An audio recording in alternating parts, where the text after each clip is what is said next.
Sometimes the loudest person in the room is also the loneliest. I've seen it 1,000 times. Someone comes on my stage, guns blazing, full of fire and indignation, ready to defend a life that is by any objective measure completely falling apart. They've got a story, a script they've been reciting to themselves for so long they actually believe it.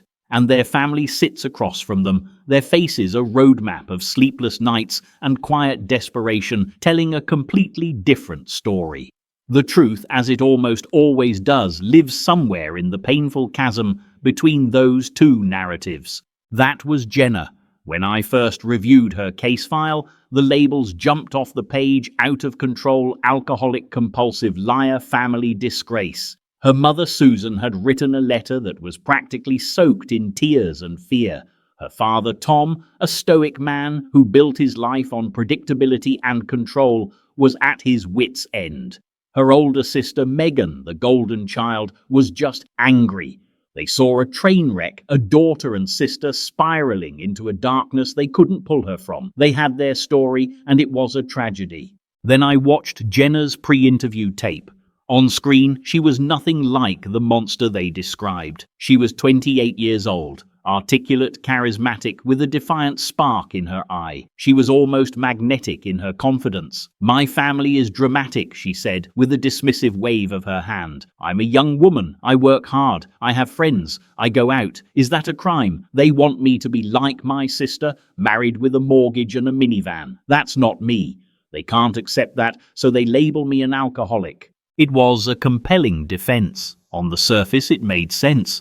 The overbearing family, the free-spirited daughter, a classic clash of generations and lifestyles. But I've been doing this a long time. You learn to listen to what's not being said. You learn to watch the eyes.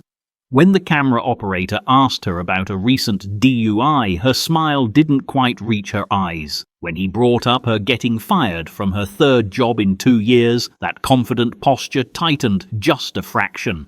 There it was, the crack in the armor. The problem with a well-rehearsed script is that it's designed to protect the actor, not to reveal the truth.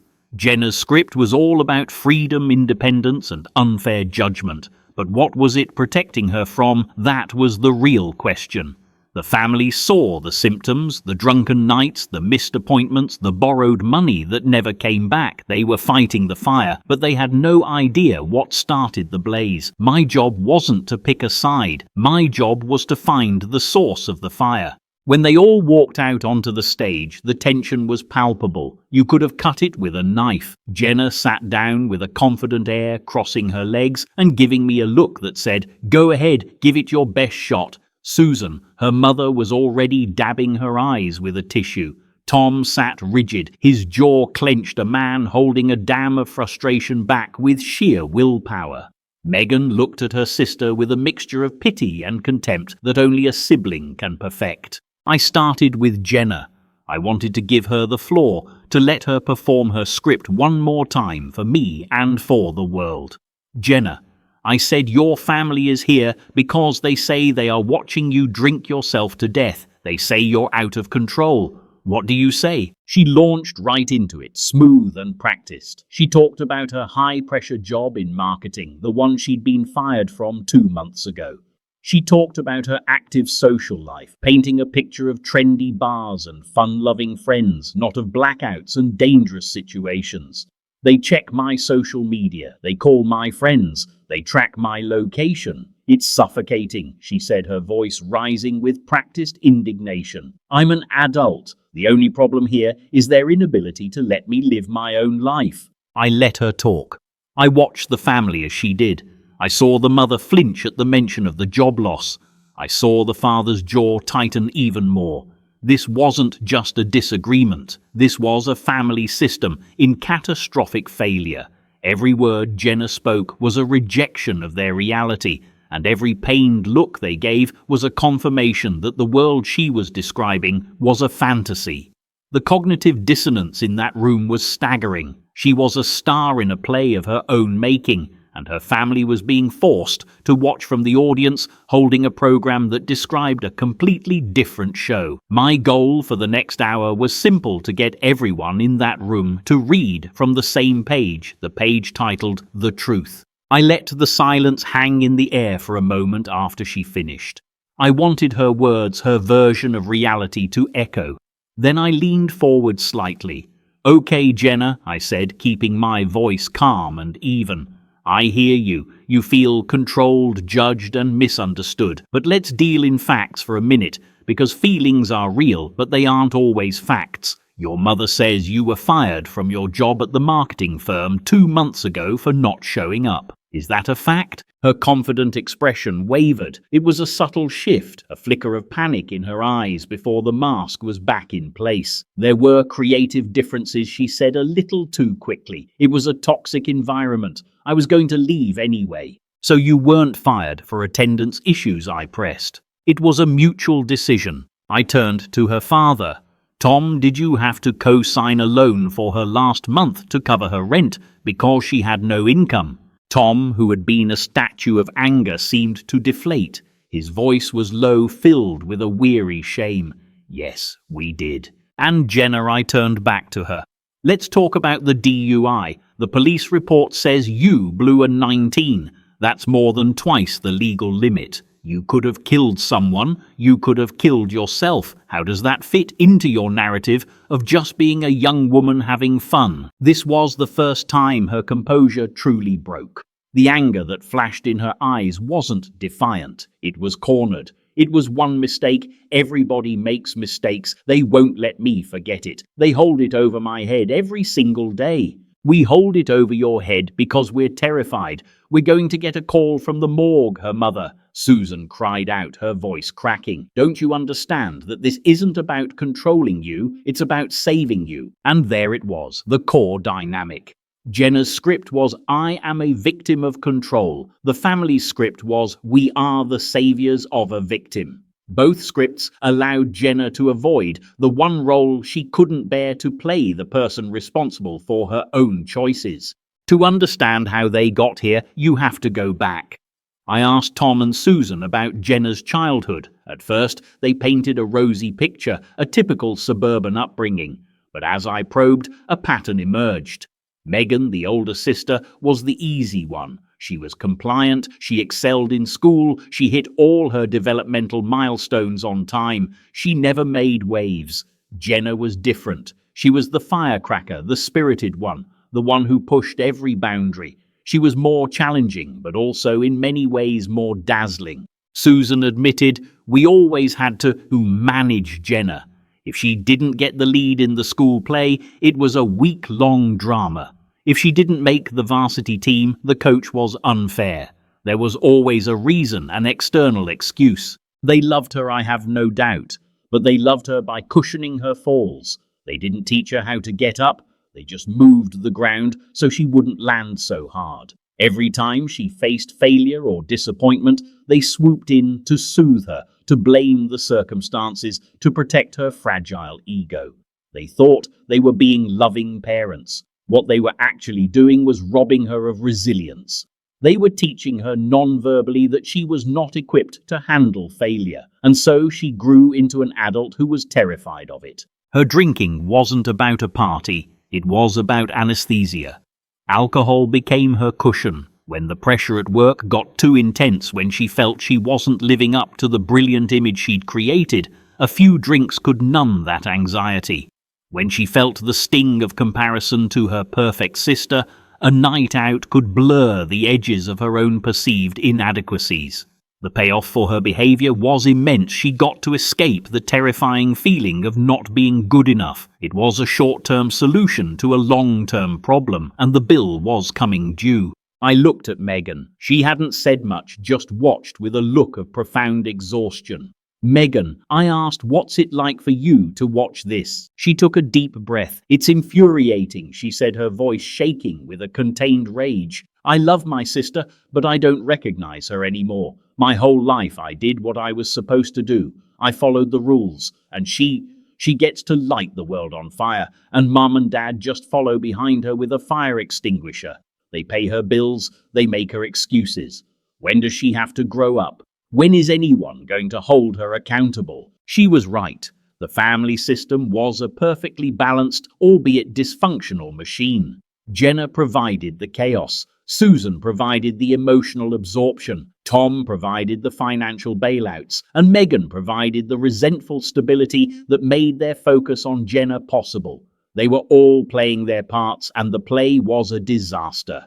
I turned back to Jenna, who was now staring at her hands in her lap, her defiant posture gone. "Jenna," I said softly, "I think you are one of the most terrified young women I have ever had on this stage. I don't think you're a bad person. I don't think you're a monster. I think you are scared to death that if you ever stop spinning, ever stop creating this drama, and ever just stand still and be you, that you won't be enough.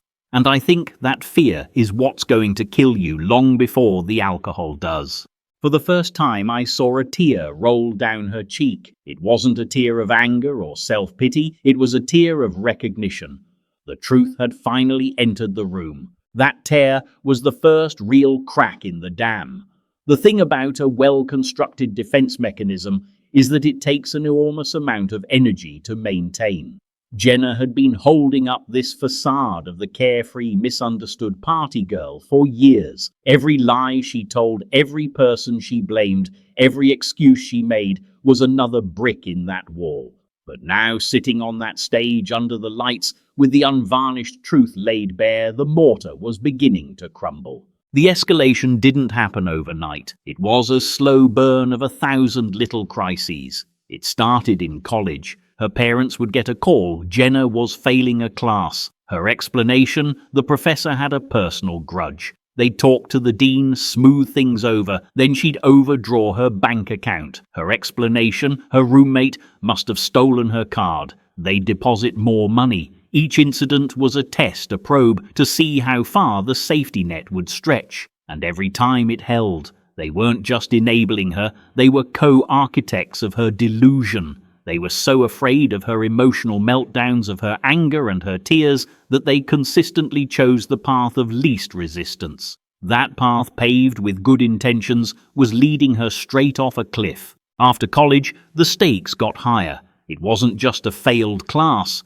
it was a lost job. It wasn't just a bounced check, it was an eviction notice. The narrative had to get more elaborate. The boss was a misogynist. The landlord was a slumlord. The world was conspiring against her. Her drinking, once a social lubricant, became a necessary tool for survival. It was the fuel that kept her story going. It quieted the nagging voice in the back of her head that whispered the truth, that she was underperforming, that she was letting people down, that she was failing. The DUI was the breaking point for the family. For them, it was a sudden, terrifying lurch into a new level of danger. But for Jenna, it was just another plot point in her tragic story. It wasn't her fault, of course. The police officer was on a power trip. The breathalyzer was faulty. Her friend had been driving earlier and she was just moving the car. The excuses became more frantic, more detached from reality. This is what addiction does. It hijacks the brain's survival instinct. Her survival was no longer tied to her health, her career, or her relationships. It was tied to protecting her access to alcohol, the one thing that made her feel okay. To do that, she had to become the hero of a story where she was perpetually wronged. I laid this out for them, not in a blaming way, but in a diagnostic way. "Tom, Susan," I said, "you have to understand your role in this. Every time you paid her rent after she lost a job from drinking, you sent a message, 'Don't worry, the consequences aren't real.' Every time you accepted her excuse about a bad boss, you sent a message, 'You're right, you're not responsible.' You have been loving your daughter to death. You've been so focused on managing her feelings in the short term that you've been sacrificing her future in the long term." Susan began to sob, a deep guttural sound of guilt and grief. "We just love her so much," she wept. "We just wanted to help." "I know you do," I said, my voice softening. "I have no doubt about that. But help and enabling are two different things. Help is giving someone the tools and support to fix their own problems. Enabling is fixing their problems for them. You have been her full-time consequence removal service, and it has to stop. Today. Then I turned to Jenna. She had retreated back into a sullen silence. The victim role is a comfortable one. It requires nothing of you except complaint. I wasn't going to let her stay there. Jenna, you heard your sister, I said. You heard the resentment in her voice. Do you know what that is? It's the sound of a fundamentally unfair family system. Megan has been the responsible one, the one who handles her business, and her reward is to watch you suck all the oxygen, all the resources, and all the emotional energy out of this family. You are bankrupting them financially and emotionally. Your story is that they are controlling you. The reality is that you have been controlling this entire family with your chaos for years. Their lives revolve around your next crisis. That's not freedom, Jenna. That's tyranny. The word tyranny hit her like a physical blow. She looked up at me, her eyes wide with shock. No one had ever framed her behavior that way. In her mind, she was the powerless one, the one being acted upon. The idea that she was the one wielding the power, albeit a destructive, chaotic power, was completely foreign to her. That's not true, she whispered, but the conviction was gone. Isn't it? I challenged. Who decided the emotional temperature of the house every morning? You did. If you were in a good mood, everyone could relax. If you were hungover and angry, everyone walked on eggshells. Who decided where your parents' money went? You did with every financial emergency you created. You say you want to be treated like an adult, but you have been demanding the privileges of an adult while accepting none of the responsibilities. The truth is, you're not out of control. Your drinking is very, very controlled. It's a tool you use with surgical precision to medicate your fear and to manipulate everyone around you. I let that sink in. The confrontation on my stage isn't about yelling or creating a spectacle. It's about dismantling a false reality. It's about holding up a mirror and forcing someone to look at their true reflection, not the distorted image they've been seeing. Jenna was looking in that mirror for the first time, and she was seeing a scared, manipulative, and deeply unhappy woman. She wasn't seeing a monster. She was seeing the truth, and the truth can be brutal, but it's the only place from which real change can ever begin. The breakthrough was close, but we weren't there yet. The most difficult part was still to come, the moment of choice. The air on the stage was thick with unspoken history, with years of anger, fear, and toxic patterns. This is the moment I call the tipping point. It's where the guest on the couch has a choice. They can either double down on their story, reinforcing the walls of denial, or they can take a terrifying leap of faith into the unknown territory of accountability. For Jenna, that moment had arrived. Her entire identity was wrapped up in being the victim, the misunderstood free spirit. To let go of that narrative would be, in a sense, to let go of herself. I looked at her and I could see the internal war raging in her eyes. The defiant part of her wanted to lash out, to call me names, to storm off the stage and find a bar where the bartender would listen to her story and pour her a double. That's the addiction talking. It's a parasite, and it will do anything to protect its host. But there was another part of her, a smaller, quieter voice that had been silenced for years, that was exhausted. Exhausted from the lying, the hiding, the constant performance. That was the part I needed to reach. Jenna, I said, leaning in, making sure my voice was calm and direct, cutting through the emotional chaos. I'm going to ask you a very simple question, and I want a very honest answer. Are you happy? Not the happy you post on Instagram, not the fun you have on a Saturday night that you can't remember on Sunday morning. I mean truly deeply in your quietest moments when you're all alone. Are you happy with who you are and the life you are living? She opened her mouth to give the automatic yes, the one her script demanded, but the word caught in her throat. Her eyes filled with tears again, but this time they were different. They weren't tears of anger or self-pity. They were tears of profound sadness. She shook her head, a small, almost imperceptible movement. No, she whispered. The sound was so quiet I barely heard it, but it was the loudest thing she had said all day. That was the breakthrough. That one-word no was the first truly honest thing she had allowed herself to admit, perhaps in years. It was an acknowledgement that the facade was a lie, that the life she was so fiercely defending was in fact a source of deep personal pain. It was the white flag of surrender. Not surrender to her family, not to me, but to the truth. I immediately turned to the family. "Okay, listen to me," I said with a new urgency. "You heard that. This is the most important moment you have had with your daughter in a decade. How you react right now will determine what happens next. The old system is over. No more lectures, no more "I told you so's," no more bailouts. Your job from this second forward is to support her recovery, not her disease. And that is going to be the hardest thing you have ever had to do." I laid out the plan. It was clear and non-negotiable. "Jenna, I have a top-tier treatment facility that is ready to accept you. Today, right now. You will not go home. You will not pass go. You will not collect $200. You will go from this studio directly to a place where you can get the help you desperately need to deal with the underlying issues that are driving you to drink.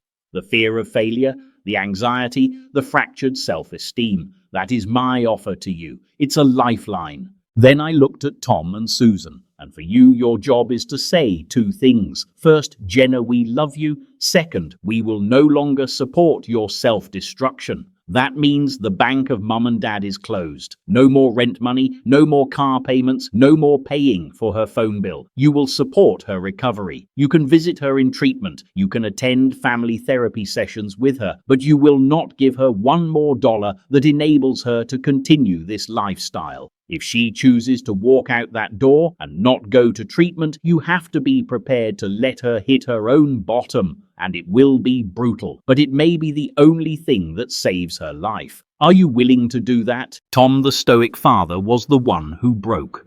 The dam of control he'd maintained for decades burst. He put his face in his hands and sobbed, his whole body shaking. "I don't know if I can," he choked out. "She's my little girl." "Tom, she is a 28-year-old woman who is dying," I said, my voice firm but compassionate. "Your little girl is gone. You have to be a father to the woman she is now, and that woman needs you to be strong, not soft. She needs boundaries, not bailouts." All eyes were on Jenna. The offer was on the table. The choice was hers. This is the part of the show that viewers don't always understand. I can't force anyone to do anything. I can't drag them to rehab. All I can do is clear away the fog of denial and dysfunction so they can see the choice in front of them with absolute clarity. Path A leads to a chance at life. Path B leads to more of the same, which for an addict inevitably leads to jails, institutions, or death. Jenna looked at her crying father, her distraught mother, her exhausted sister. She looked at the wreckage her life had become stripped of all its glamorous justifications. The party was over. "Okay," she said, her voice still shaky. "I'll go." The relief that washed over her family was a physical thing. It was like the entire room took a collective breath for the first time in an hour. But I knew this wasn't the end. It was the beginning. The decision to go to treatment is just the first step in a 1,000-mile journey. The real work was just starting. For Jenna, it would be the work of rebuilding her identity from the ground up, of learning how to cope with life on life's terms without a chemical crutch. For her family, it would be the work of unlearning a lifetime of enabling, of learning to love their daughter in a way that was healthy for everyone, not just easy. They had to heal as a system, not just as individuals.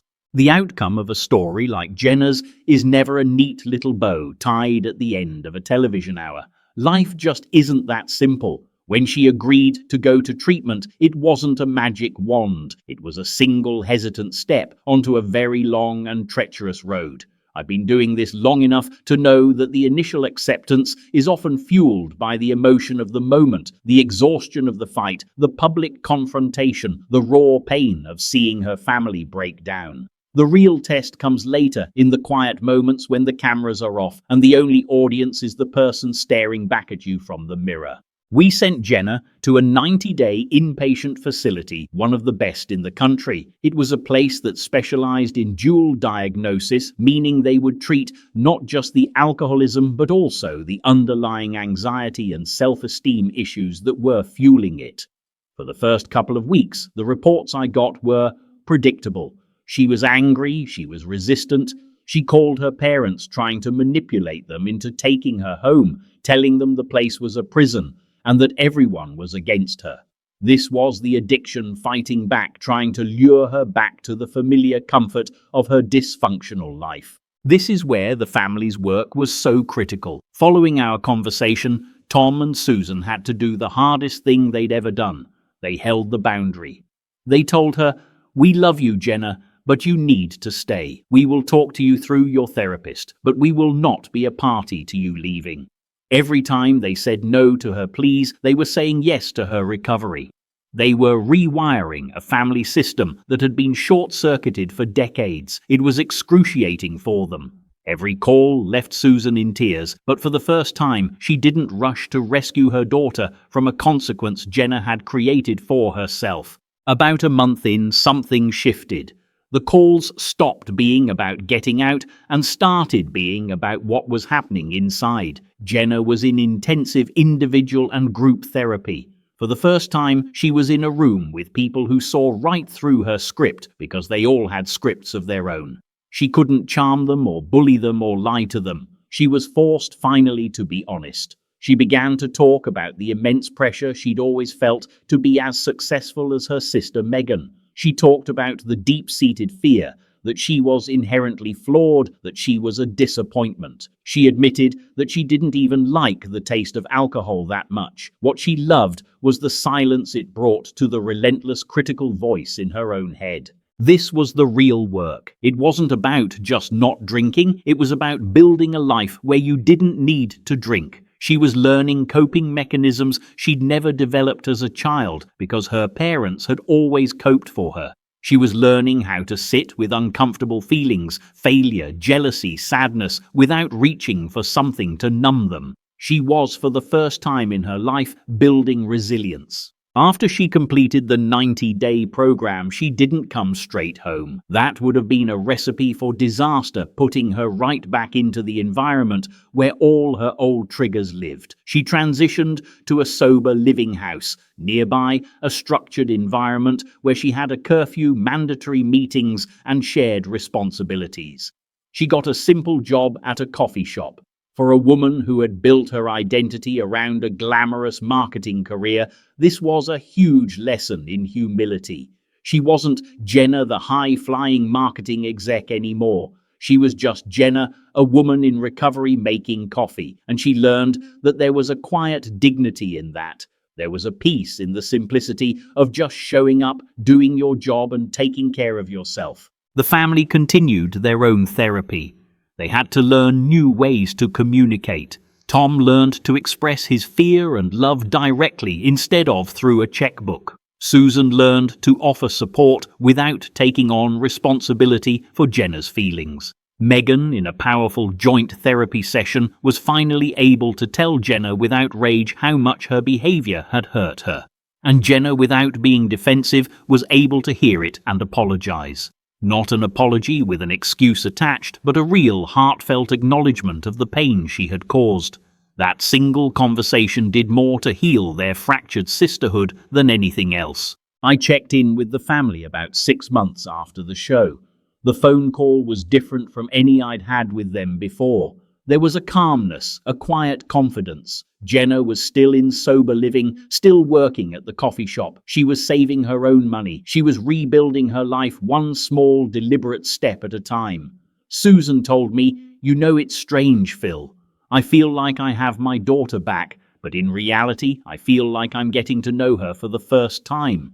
The real her, and I like her so much more than the person she was pretending to be." That's the essence of it, isn't it? The journey wasn't about getting the old Jenna back. The old Jenna was a character in a play, and that play was a tragedy. This was about allowing the real Jenna, the one who was buried under years of fear and alcohol, to finally emerge. She wasn't perfect. She had good days and bad days.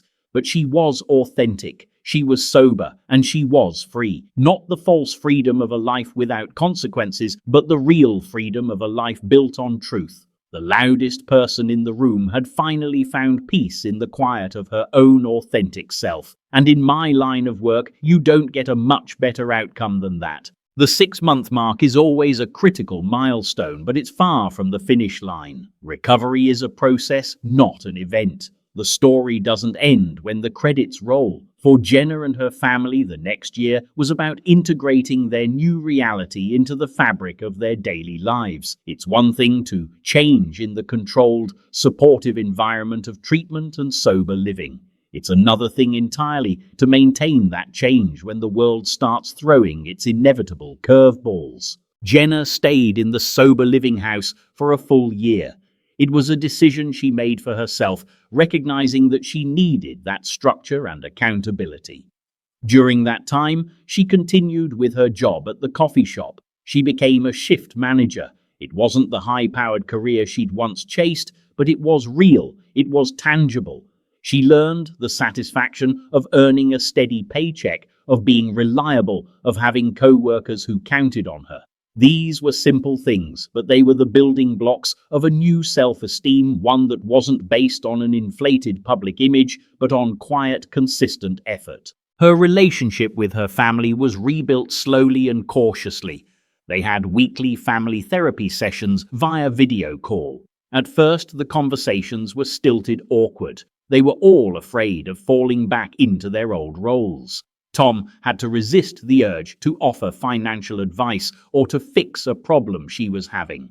Susan had to learn to listen to Jenna talk about a bad day without immediately trying to make it better. Megan had to learn to trust that Jenna's apologies were sincere and that her changes were real. There was a moment about 8 months in that truly tested their new dynamic. Jenna's car, an old clunker she'd bought with her own money, broke down. The repair was going to cost nearly $1,000, money she didn't have. The old Jenna would have called her father in a manufactured panic, and the old Tom would have immediately transferred the money. This time, Jenna called a meeting with her therapist and her parents. She laid out the problem calmly. She explained how much she had in savings, what the repair estimate was, and what the shortfall was. She didn't ask for a handout. She asked for a loan. And she came with a written plan for how she would pay it back in weekly installments directly from her paycheck. For Tom, this was a revelation. He was seeing his daughter not as a problem to be solved, but as a responsible adult navigating a difficult situation. They agreed to the loan. Jenna paid it back every single week for the next 3 months. That one transaction did more to rebuild trust than 1,000 apologies. It was a living, breathing demonstration of her commitment to a new way of life. It was proof that she was no longer using them as a safety net, but engaging with them as a partner in her own life. Of course, it wasn't a perfectly smooth path. She had moments of intense craving. She had days where the weight of her past mistakes felt crushing. She told me in a follow-up call that she sometimes had to walk out of the coffee shop and just breathe for a few minutes when the anxiety felt overwhelming. The difference was now she had tools. Instead of reaching for a bottle, she reached for the phone. She called her sponsor. She went to a meeting. She talked about what she was feeling instead of trying to drown it. She learned that feelings were like weather, they passed. You didn't have to act on every storm that rolled through. The outcome for Jenna was not a dramatic Hollywood-style transformation. She didn't suddenly become a saint or a perfect daughter. What she became was something far more valuable, a real person. A woman with flaws and fears, but also with newfound strengths and a capacity for honesty she never knew she possessed. The outcome was a quiet one. It was the absence of panicked late-night phone calls. It was the presence of calm, regular conversations. It was a family Christmas where the main event wasn't a drunken scene, but a shared meal and genuine laughter. The final phase of this story isn't just about Jenna's sobriety. It's about the family's recovery. They had to grieve the daughter they thought they had, and the dreams they had for her in order to make room for the woman she was actually becoming. They learned that their love couldn't cure her, but that their boundaries could create the space where she could begin to cure herself. The irony is that by letting go of the control they thought they needed to keep her safe, they finally gave her the freedom she needed to actually grow up. They stopped fighting the fire and instead helped her rebuild from the ashes. It was a quieter, less dramatic story than the one they came to my stage with, but it was infinitely more real and a whole lot more hopeful. This is the hard, unglamorous work of change. It doesn't happen in a single breakthrough moment. It happens in the 1,000 small, courageous choices made every day after that.